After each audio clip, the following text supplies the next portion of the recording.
नमस्कार दोस्तों, VNKD study portal में आपका स्वागत है।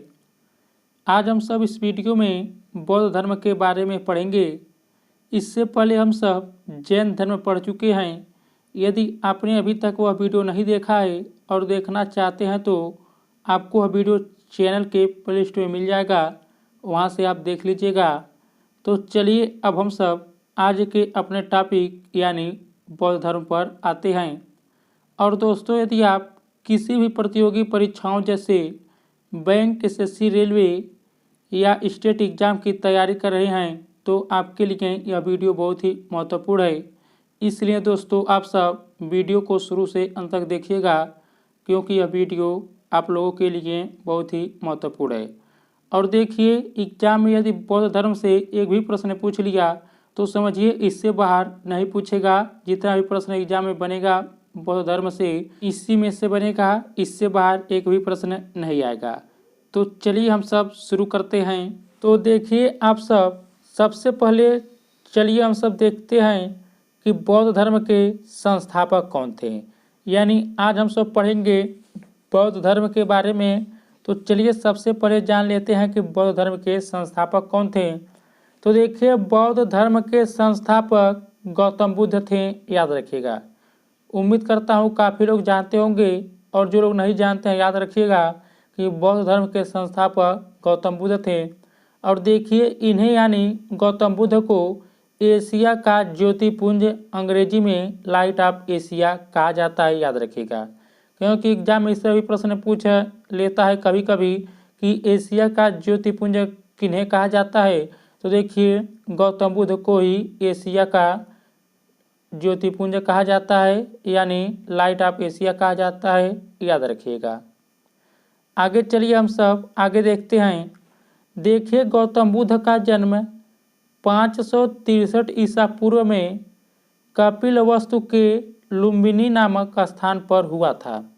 याद रखिएगा कि गौतम बुद्ध का जन्म जो हुआ था 563 ईसा पूर्व में कपिलवस्तु के लुम्बिनी नामक स्थान पर हुआ था, याद रखिएगा।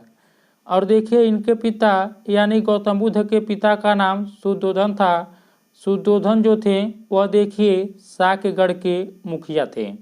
तो देखिए, इनके पिता का नाम शुद्धोधन था और शुद्धोधन जो थे वे साक्यगढ़ के मुखिया थे, इसे भी याद रखिएगा।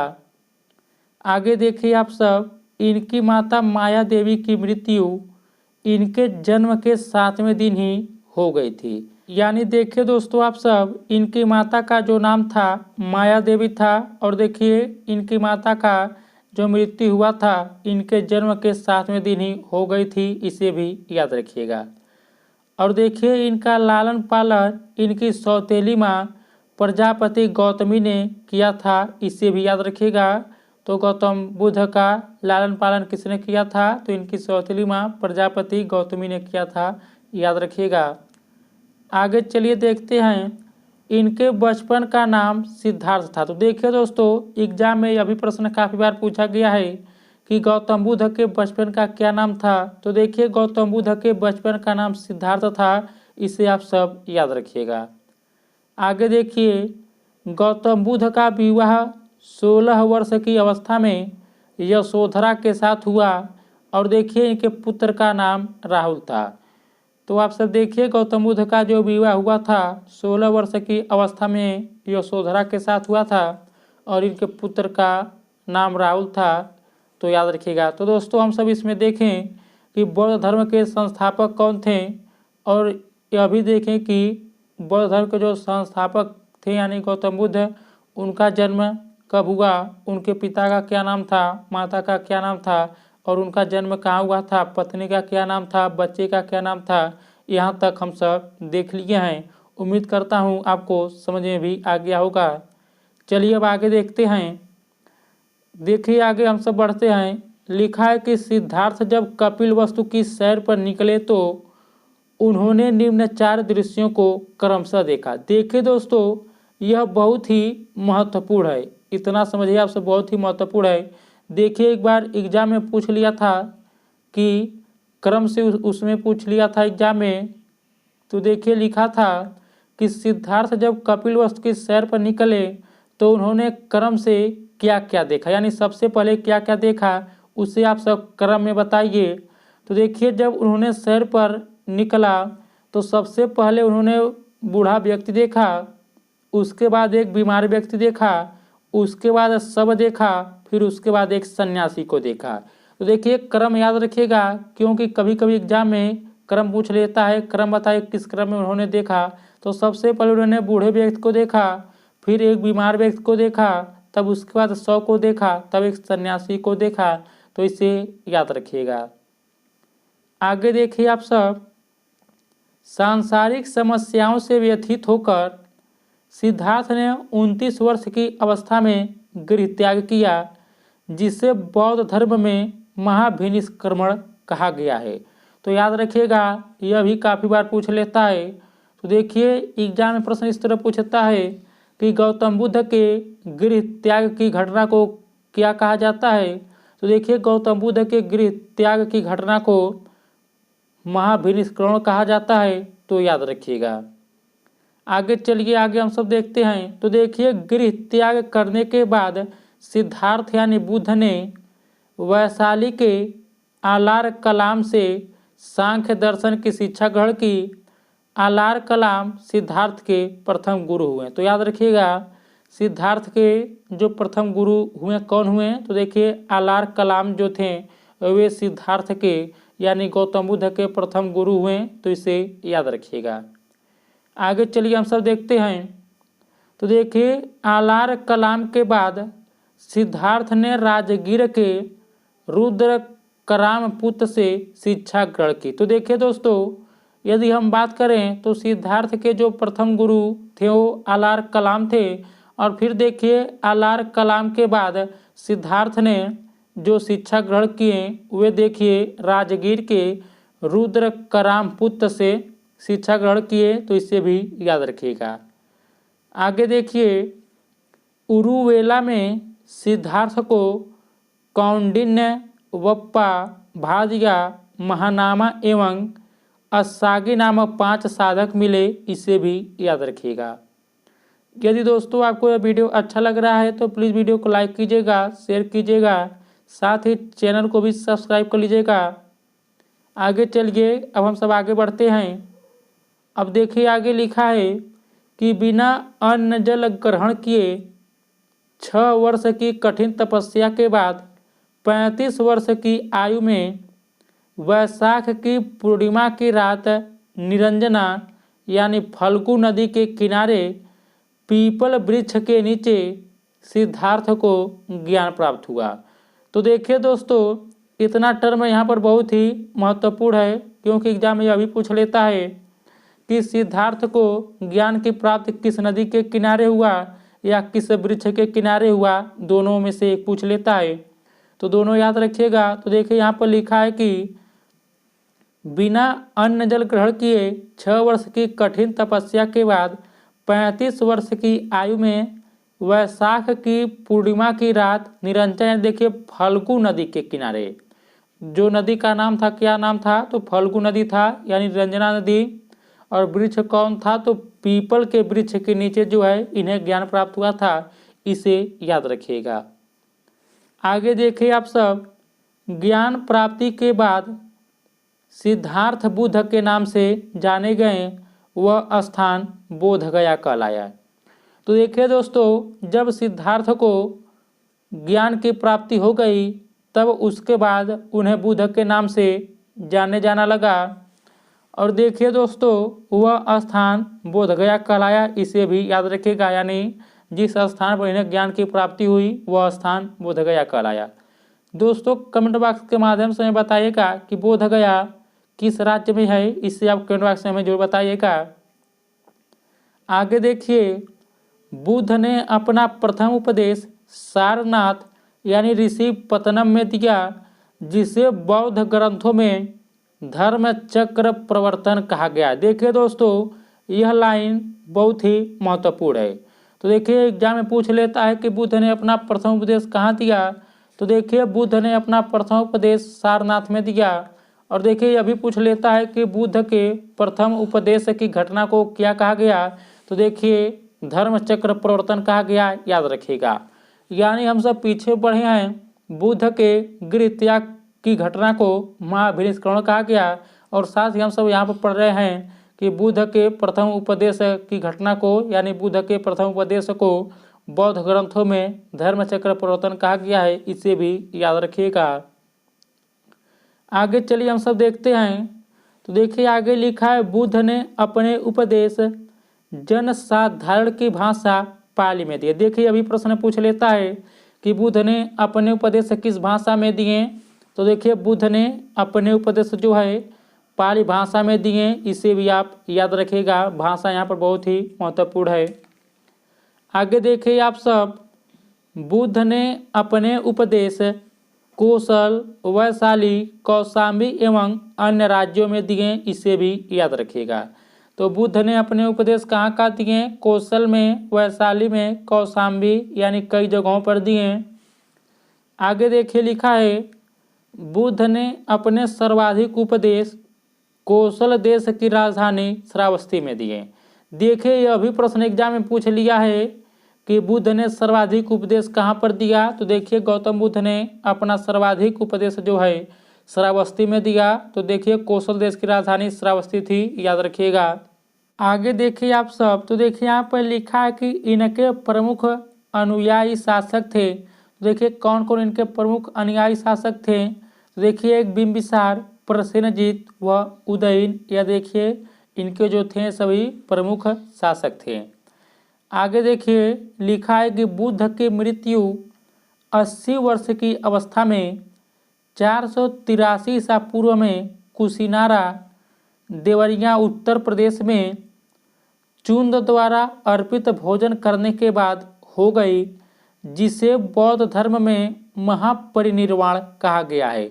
तो देखिए दोस्तों यह भी प्रश्न काफ़ी बार पूछ लिया है कि बुद्ध के मृत्यु जब हुई थी तो उस घटना को क्या कहा गया। तो देखिए उस घटना को महापरिनिर्वाण कहा गया है, इसे भी याद रखिएगा। आगे देखिए, मल्लों ने अत्यंत सम्मानपूर्वक बुद्ध का अंत्येष्टि संस्कार किया, इसे भी याद रखिएगा। आगे चलिए यहाँ पर देखिए लिखा है कि एक अनुश्रुति के अनुसार मृत्यु के बाद बुद्ध के शरीर के अवशेषों को 8 भागों में बांटकर उन पर 8 स्तूपों का निर्माण कराया गया, इसे भी याद रखिएगा। आगे देखिए यहाँ पर लिखा है कि बुद्ध के जन्म एवं मृत्यु की तिथि को चीनी परंपरा के कैंटोन अभिलेख के आधार पर निश्चित किया गया है, इसे भी याद रखिएगा। तो देखिए क्या लिखा है, यहाँ पर लिखा है कि बुद्ध के जन्म एवं मृत्यु की तिथि को चीनी परंपरा के कैंटोन अभिलेख के आधार पर निश्चित किया गया है। आगे देखिए यहाँ पर लिखा है, बौद्ध धर्म के बारे में हमें विशद ज्ञान त्रिपिटक यानी विनय पिटक, सूत्र पिटक व अभिदम्भ पिटक से प्राप्त होता है। तीनों पिटकों की भाषा पाली है। तो देखिए इससे भी याद रखिएगा। तो यहाँ पर देखिए जो यहाँ पर जो दिया है यहाँ पर त्रिपिटक कौन कौन है। तो देखिए एक है आपका विनय पिटक, दूसरा है आपका सूत्र पिटक और देखिए तीसरा आपका जो है अभिदम्भ पिटक है, याद रखिएगा। और देखिए इन तीनों पिटक की जो भाषा है कौन भाषा है। तो देखिए इन पिटकों की भाषा जो है पाली है, याद रखिएगा। तो देखिए बौद्ध धर्म मूलतः अनिश्वरवादी है, इसमें आत्मा की परिकल्पना भी नहीं है। तो याद रखिएगा एग्जाम में पूछ सकता है कि बौद्ध धर्म मूलतः किस प्रकार का है। तो देखिए बौद्ध धर्म मूलतः जो है अनिश्वरवादी है, इसमें आत्मा की परिकल्पना नहीं की गई है। और देखिए आगे लिखा है अगला जो पॉइंट है यहाँ पर, बौद्ध धर्म में पुनर्जन्म की मान्यता है। तो याद रखिएगा बौद्ध धर्म में जो है पुनर्जन्म की मान्यता है, याद रखिएगा। आगे चलिए देखते हैं। तो देखिए आगे लिखा है, तृष्णा को क्षीण हो जाने की अवस्था को ही बुद्ध ने निर्वाण कहा। तो देखिए यहाँ पर लिखा है कि तृष्णा को क्षीण हो जाने की अवस्था को ही बुद्ध ने निर्वाण कहा है। आगे देखिए लिखा है, विश्व दुखों से भरा है का सिद्धांत बुद्ध ने उपनिषद से लिया। तो देखिए अभी पूछ सकता है कि विश्व दुखों से भरा है यह सिद्धांत बुद्ध ने कहाँ से लिया। तो बुद्ध ने यह सिद्धांत उपनिषद से लिया, याद रखिएगा। आगे देखिए यहाँ पर लिखा है कि बुद्ध के अनुयायी दो भागों में विभाजित थे। तो कौन कौन? तो देखिए एक भिक्षुक थे, दूसरा जो थे वे उपासक थे। तो याद रखिएगा बुद्ध के अनुयायी जो थे दो भागों में विभाजित थे, एक भिक्षुक और दूसरा उपासक। तो देखिए भिक्षुक वे थे जो बौद्ध धर्म के प्रचार के लिए जिन्होंने संन्यास ग्रहण किया उन्हें भिक्षुक कहा गया। यानी बौद्ध धर्म के प्रचार के लिए जिन्होंने संन्यास ग्रहण किया उन्हें भिक्षुक कहा गया। और देखिए उपासक किन्हें कहा गया? गृहस्थ जीवन व्यतीत करते हुए बौद्ध धर्म अपनाने वालों को उपासक कहा गया। तो इससे आप सब क्या समझे? भिक्षुक उन्हें कहा गया जो बौद्ध धर्म के प्रचार के लिए जिन्होंने संन्यास ग्रहण कर लिया उन्हें भिक्षुक कहा गया, और वे लोग जो गृहस्थ जीवन व्यतीत करते हुए बौद्ध धर्म अपनाने वालों को उपासक कहा गया, याद रखिएगा। अगला पॉइंट है, इसे देखिए, बौद्ध संघ में सम्मिलित होने के लिए न्यूनतम आयु सीमा 15 वर्ष थी। और देखिए आगे लिखा है बौद्ध संघ में प्रविष्टि होने को उपसंपदा कहा जाता था, इसे भी याद रखिएगा। तो बौद्ध संघ में प्रविष्टि होने को उपसंपदा कहा जाता था, याद रखिएगा।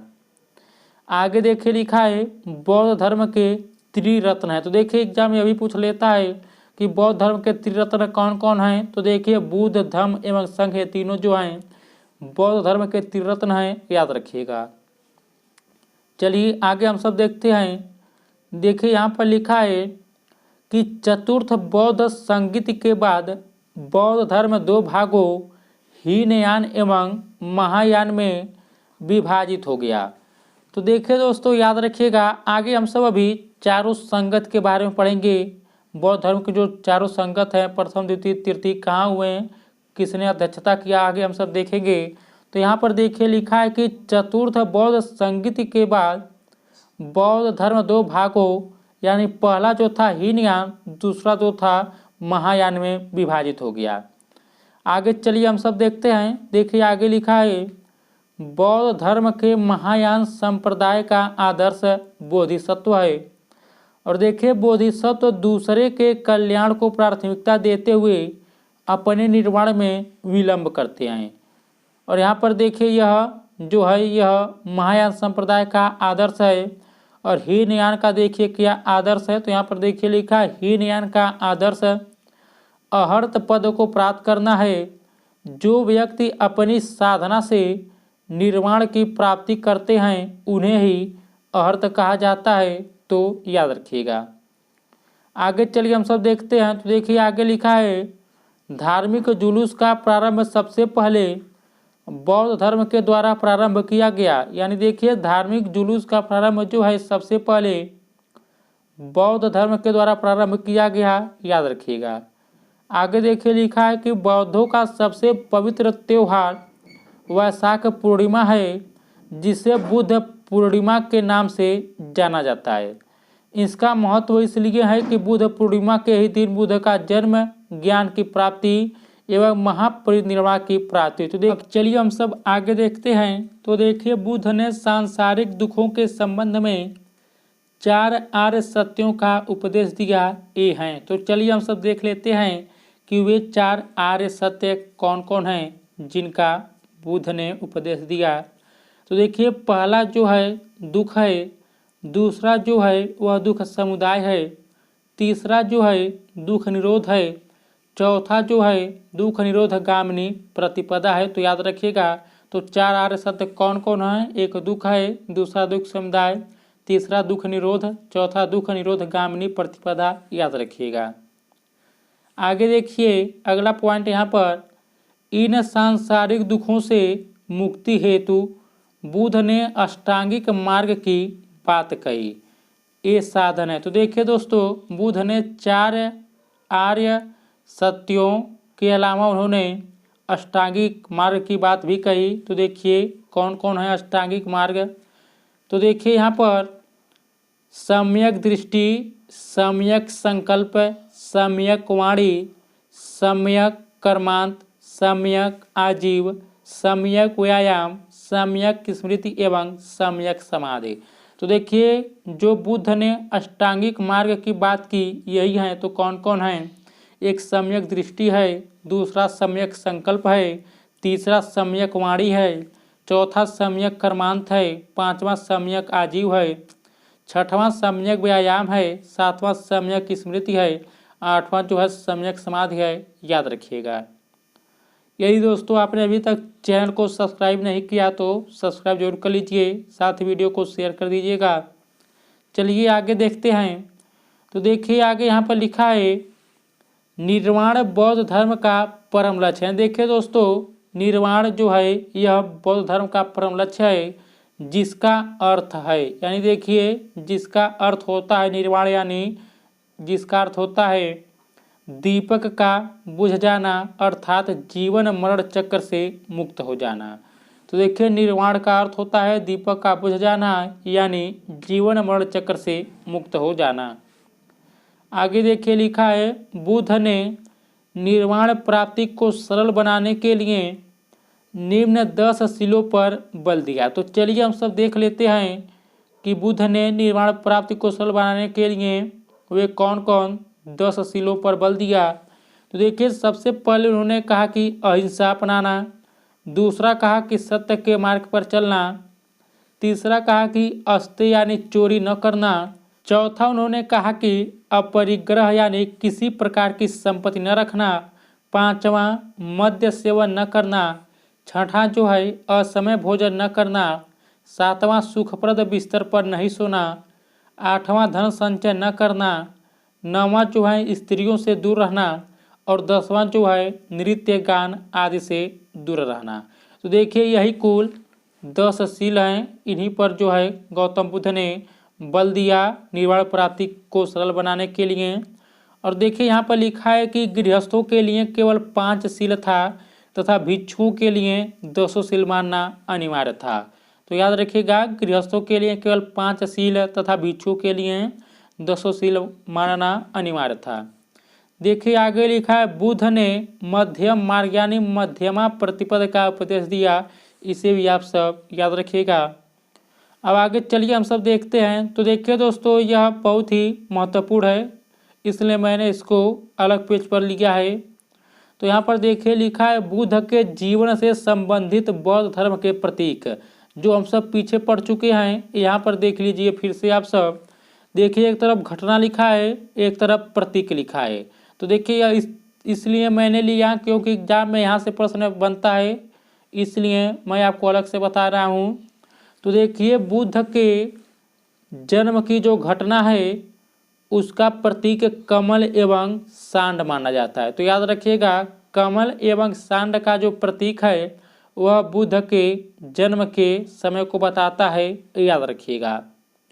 आगे देखिए आप सब घोड़े का जो प्रतीक है, देखिए घोड़ा जो है यह गृह त्याग की घटना को बताता है, याद रखिएगा।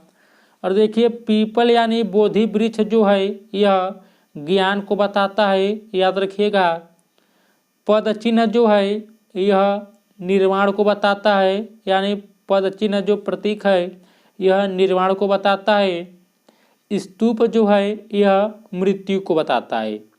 तो यहाँ पर हम सब देखें कि कमल एवं सांड का जो प्रतीक है वह बुद्ध के जन्म को दिखाता है, घोड़े का जो प्रतीक है वह बुद्ध के गृहत्याग की घटना को दिखाता है, पीपल यानी बोधि वृक्ष का प्रतीक जो है ज्ञान की घटना से संबंधित है, पद चिन्ह का जो प्रतीक है वह निर्वाण से संबंधित है, और देखिए स्तूप का प्रतीक जो है मृत्यु से संबंधित है। तो याद रखिएगा दोस्तों, यदि आप चाहें तो इसका स्क्रीनशॉट ले सकते हैं क्योंकि यह बहुत ही महत्वपूर्ण है।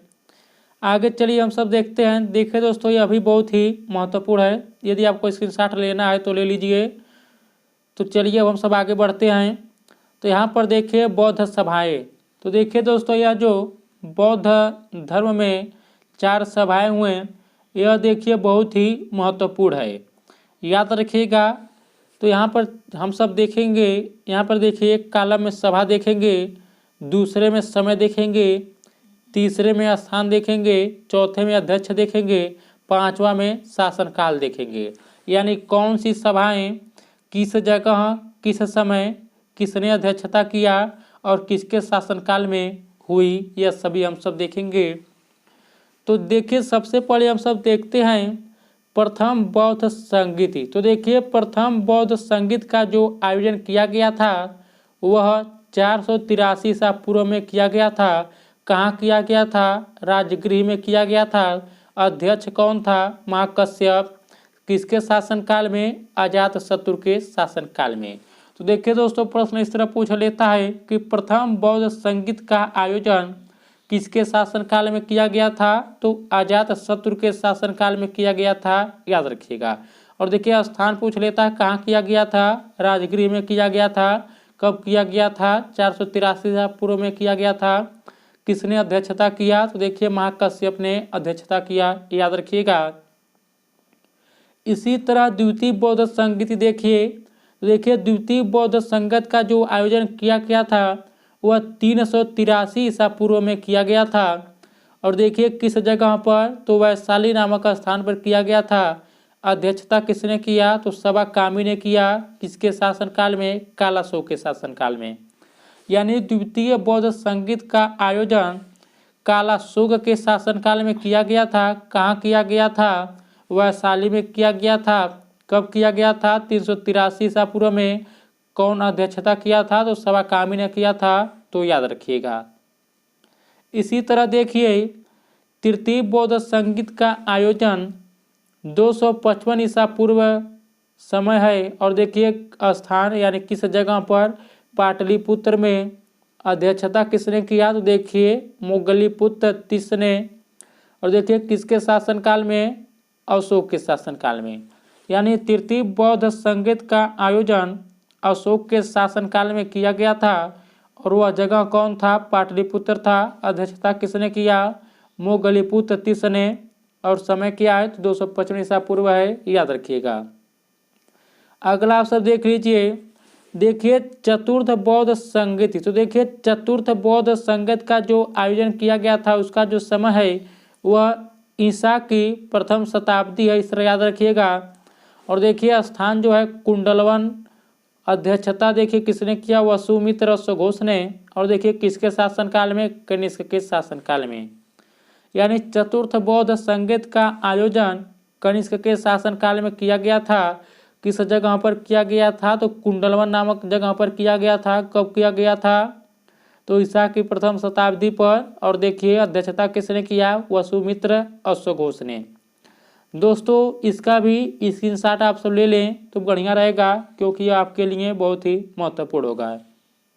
तो दोस्तों हम सब इस वीडियो में बौद्ध धर्म के बारे में पढ़े हैं। उम्मीद करता हूँ आपको ये वीडियो जरूर अच्छा लगा होगा। और देखिए दोस्तों यदि आप वीडियो पर शुरू से अंत तक बने हुए थे तो देखिएगा आपके एग्जाम यदि बौद्ध धर्म से प्रश्न पूछेगा तो एक भी प्रश्न गलती नहीं होगा यदि आप इस पूरा वीडियो को ध्यान से देखे हैं। तो दोस्तों इस वीडियो में इतना ही। यदि आपको वीडियो अच्छा लगा है तो वीडियो को लाइक कीजिएगा, शेयर कीजिएगा, साथ ही चैनल को भी सब्सक्राइब कर लीजिएगा। तो इस वीडियो में इतना ही दोस्तों। नमस्कार, जय हिंद, जय भारत।